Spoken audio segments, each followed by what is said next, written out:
ஏண்டா விஜய், உன் உடம்புல போட்டு இருக்கிறே காக்கு சட்டை, அது நான் உனக்கு கொடுத்த பிச்சை. அத போட்டுக்கிட்டு என் மகனை இந்தடி அடிச்சிருக்கே, இது உனக்கே நியாயமா இருக்கா? சார், நியாயத்தை பத்தி நீயா பேசுற? கவர்மெண்ட் கொடுத்த பதவியை மறந்துட்டு நீதி நியாயத்தை குழி தோண்டி புதைச்சிட்டு உன் பின்னாடி கைகட்டி நின்ன ஒரே பாவத்துக்காக என் பெண்ணோட வாழ்க்கையை பாழாக்கிட்டான உன் பையன். அது எந்த விதத்திலயா நியாயம்? இப்ப சொல்லுங்க சார், உங்க மகன் செஞ்ச அநியாயத்துக்கு அவனை அடிச்சு கொல்லாம உங்க முன்னாடி கொண்டு வந்து நிக்க வச்சிருக்கானா? அதுக்கு ஒரே காரணம் நீங்க எனக்கு வேலை வாங்கி கொடுத்தது தான் சார். விஜய், இவனுக்கு சார்கர்னு மரியாதை கொடுக்காத. இவன் செஞ்ச அநியாயம் கொஞ்சம் நெஞ்சமல் நிறுத்து. பாதிக்கப்பட்டவங்களுடைய அபிப்பிராயத்தை கேட்டு எந்த முடிவுக்கும் வராத. என் பையன் ஏதாவது தப்பு பண்ணாங்கிறதுக்கு ஆதாரம் வச்சிருக்கிறியா? இருக்கு சார்.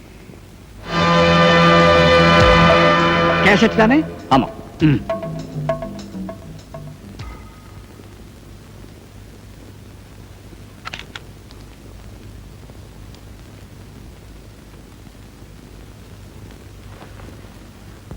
சக்தி இல்லையே சிவம் இல்லை. என்னப்பா, என் பையன் திருவிளையாடல் சொன்னீங்க, சிவபெருமான் திருவிளையாடல் நடக்குது. நல்லாவே நடிக்கிறீங்க சார். நான் இது வரைக்கும் உங்ககிட்ட உண்மை பேசாம இருந்தது காரணமே நீங்க எங்கிட்டயாவது போய் பேசாம இருப்பீங்கன்றதுக்காக தான். இனிமே உங்க திருவிளையாடலுக்கு ஒரு முடிவு கட்ட.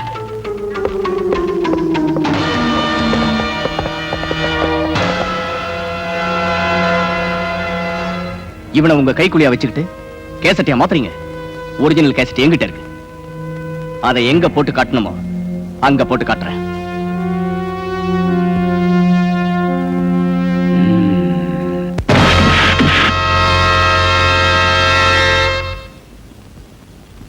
சார், பாக்குறதுக்கு ரொம்ப சந்தோஷமா இருக்கு சார். தைரியமா பெரிய இடத்துல மோதி இவங்களை கைது பண்ணி கூட்டிட்டு வந்ததுக்கு நேர்லயே எங்களை பாராட்ட வந்திருக்கீங்க. இந்த நல்ல மனசு உங்களை தவிர வேற யாருக்கும் வராது சார். எங்களை மாதிரி போலீஸ்காரனுக்கு பணமும் பதக்கமும் தர முடியாத சந்தோஷத்தை உங்களை மாதிரி மேலதிகாரியோட பாராட்டு தான் சார் தரும். சாரி மிஸ்டர் விஜய், உங்களை பாராட்டுறதுக்காக நான் இங்க வரல. உங்ககிட்ட அவங்க ரெண்டு பேரும் ரொம்ப கடுமையா நடந்துகிட்டு இருக்காங்க. I'm sorry. உங்க ரெண்டு பேர் மேலே எந்த கேஸும் இல்ல. You can go. Thank you. Thank you. Inspector, உனக்கு தான் பதவி போயிடுச்சுல்ல, வட்டா. என்ன சார் இப்படி பண்ணிட்டீங்க? 1 மணி நேரத்துக்கு முன்னாலேயே உங்க ரெண்டு பேரையும் போலீஸ் டிபார்ட்மெண்ட்ல இருந்து டிஸ்மிஸ் பண்ணியாச்சு. என்னப்பா இன்ஸ்பெக்டர், பாத்தியா வேலை கோவிந்தாவா? அது தர்ம நியாயம் பேசுறது 2 பேரு என்ன உள்ள வச்சுட்டானுங்க, உன்னை வெளியே அம்போடு நிக்க வச்சுட்டானுங்க. குற்றவாளிங்க உள்ள இல்லப்பா, வெளியே தான் இருக்கானுங்க. அன்னைக்கு என்ன பெருசா பீத்திக்கிட்டிய, உன் சட்டத்தால குற்றவாளி எல்லாம் கிழிச்சிருவேன், வந்துருவேன்னு. இப்ப என்னடாச்சு? இப்ப சொல்றேன்டா, ரவுடிஸ்ட ஒழிக்கணும்னா உன் சட்டம் மட்டும் போதாது, என்ன மாதிரி ஒரு ரவுடியும் தேவை.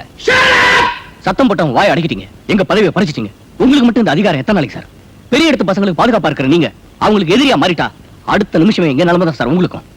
வீட்டுக்கு வெளியே காக்கி சட்டம் மாடி நிற்கிறானே குறுக்கா, அவங்க கூட வீட்டுக்கு வரவங்களை தைரியமா வெளியே நிறுத்தி நீங்க யாரை பார்க்கணும் கேட்கறேன் சார். அந்த தைரியம் சுதந்திரம் கூட நம்ம கிடையாது சார். அதுக்கப்புறம் எதுக்கு சார் இந்த ட்ரெஸ் எல்லாம்? மேல சாவி கொடுத்து ஆடுற பொம்மை மாதிரி தான் சார் நம்ம நடத்துறாங்க. ஒரு அரசாங்க டாக்டரை சஸ்பெண்ட் பண்ணா எல்லா டாக்டர்ஸும் ஒன்னா சேர்ந்து ஸ்ட்ரைக் பண்றாங்க. அந்த ஒத்துமை கூட நமக்கு இல்ல சார். தப்பு பண்ணாத ஒரு வக்கீல் அரசாங்கம் பழிவாங்கன்னா எல்லா வக்கீலும் ஒன்னா சேர்ந்து அரசாங்கத்துக்கு எதிராக போராடுறாங்க. அந்த ஒற்றுமை கூட நமக்கு இல்ல சார். பெரிய பதவியில் இருக்கிறவங்களுக்கு பின்னாடி நாம இருக்கிற வரைக்கும் தான் அவங்களுக்கு மதிப்பும் மரியாதையும். அவங்க முன்னாடி நாம வந்தா அதோட அவங்க ஆட்டம் க்ளோஸ். நீங்க எல்லாம் பின்னாடி வரதா இருந்தா அநீதிக்கும் அக்கிரமத்துக்கும் நாம எல்லாம் சேர்ந்து முடிவு கட்டலாம். கடமை செஞ்ச போலீஸ்காரங்களை இந்த கவர்மெண்ட் கழுத்து பிடிச்சி வெளியே தள்ளுது. இதே நிலைமை நாளைக்கு உங்களுக்கு எல்லாம் ஏற்படாதுன்றது என்ன சார் நிச்சயம்? That's enough. I've listened to you quite a bit.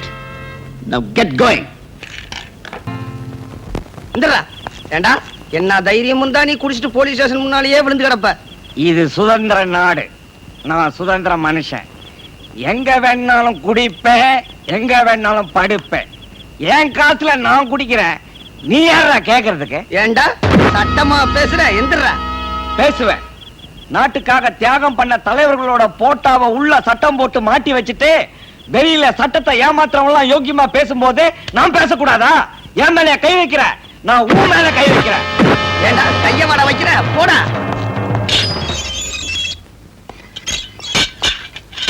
Room போட்டு குடிக்கலாம்னு நினைச்சேன், குடிச்சதுக்கு அப்புறம் நீங்களா ரூம் போட்டு தர்றீங்க.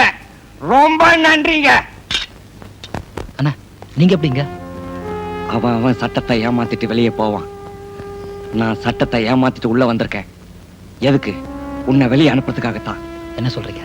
நீ இங்க இருக்க கூடாது, நீ வெளியே போய்த்தான் ஆகணும். குடிச்சிட்டு வீணா கலாட்டா பண்ண உன்னை அடிச்சே கொன்னுடுவேன். அடிச்சுட்டே நீ என்ன அடி வெப்பமான அடி என்ன அடிக்கிறதுக்கு ஒருத்த பிறந்தா வரணும் அடி அடிச்சு கொல்லு நான் லாக்கப்புல செத்தனா யார புடிச்சு உள்ள போட போறா அதோ குஞ்சினுக்குத ஒண்ணு குரங்கு மாதிரி அத்தை புடிச்சு உள்ள போட போறா டேய் என்னடா சொல்ற தமிழ்ல சொல்ற ஒண்ணும் புரியல உனக்கு லாக்கப்புக்குள்ள கொலை வேண்டாம் யார் தப்பு ஓன் தப்பு ரெண்டு கைதிங்க சண்டை போட்டுக்கிட்டு செத்தா யார் தப்பு ஓன் தப்பு கொலைய வேடிக்கை பார்த்தது யார் தப்பு ஓன் தப்பு நான் மேல போயிட்டேன்னு வைய உன்னை புடிச்சு உள்ள போட்டுருவான் அது யார் தப்பு ஆண்டவன் தப்பு அனுபவி அண்ணா அவனை நம்பிட்டானுங்க வந்துட்டு இருக்கானுங்க ராஜா அப்படியே வெளியே போயிடு டேய்! இந்த வேலையை எங்கேயோ போய். டேய்,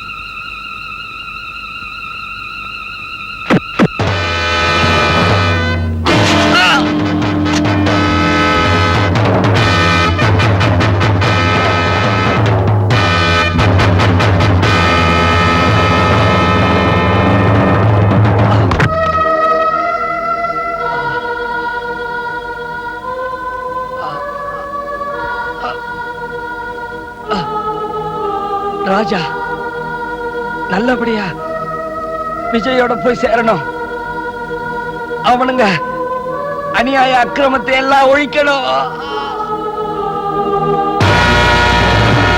நான் கமிஷனர் பேசுறேன். இந்த பார், உன்னை அரெஸ்ட் பண்ண சொல்லி எங்க போலீஸ் டிபார்ட்மெண்ட் ஸ்ட்ரைக் பண்ணுது. கவர்னரே என்ன கூப்பிட்டு வார்ன் பண்ணிருக்கார். நீயா வந்து சரணடையா இல்ல நாங்க வந்து உன்னை அரெஸ்ட் பண்ணுமா? என்னையா மிரட்டுறியா?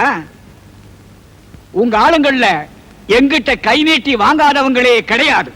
உங்க டிபார்ட்மெண்ட் ஊசி பட்டாசு மாதிரி. நான் ஒரு இடத்துல பத்த வச்சேன்னா பாதிக்கு மேல வெடிச்சு போயிடும். ஜாக்கிரதை. முழுசா இருந்தாலும் பரவாயில்லையா? இந்த பார், லுக் ஹியர், நீ இந்த ஊர்ல ஒரு பெரிய ஆளு. நாங்க வந்து அரெஸ்ட் பண்ண நல்லா இருக்காது. போலீஸ் என்னையா மிலிட்டரியே அனுப்பு. நான் சந்திக்க தயாரா இருக்கிறேன். You understand what I say? You better. டேய் வண்டியடா.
தைரியத்தையும் தன்னம்பிக்கையும் நான் ரொம்ப பாராட்டுறேன். உங்க ப்ரமோஷனுக்கு நான் ரெக்கமெண்ட் பண்ணிருக்கேன். சாரி சார், ப்ரமோஷனோ இல்ல தங்க பதக்கமோ எனக்கு வேண்டாம் சார். போலீஸ்ல சேரணும்னு நான் ஆசை தான் பட்டேன். ஆனா ராஜா வெறியாவே இருந்தான். நம்ம டிபார்ட்மெண்ட்ல நீங்க தான் எப்படியாவது உனக்கு வேலை வாங்கி கொடுங்க. நீங்க சொல்ல வேண்டிய அவசியமே இல்லை, அதுக்கும் ஏற்பாடு பண்ணிட்டேன். He will be appointed an inspector very shortly.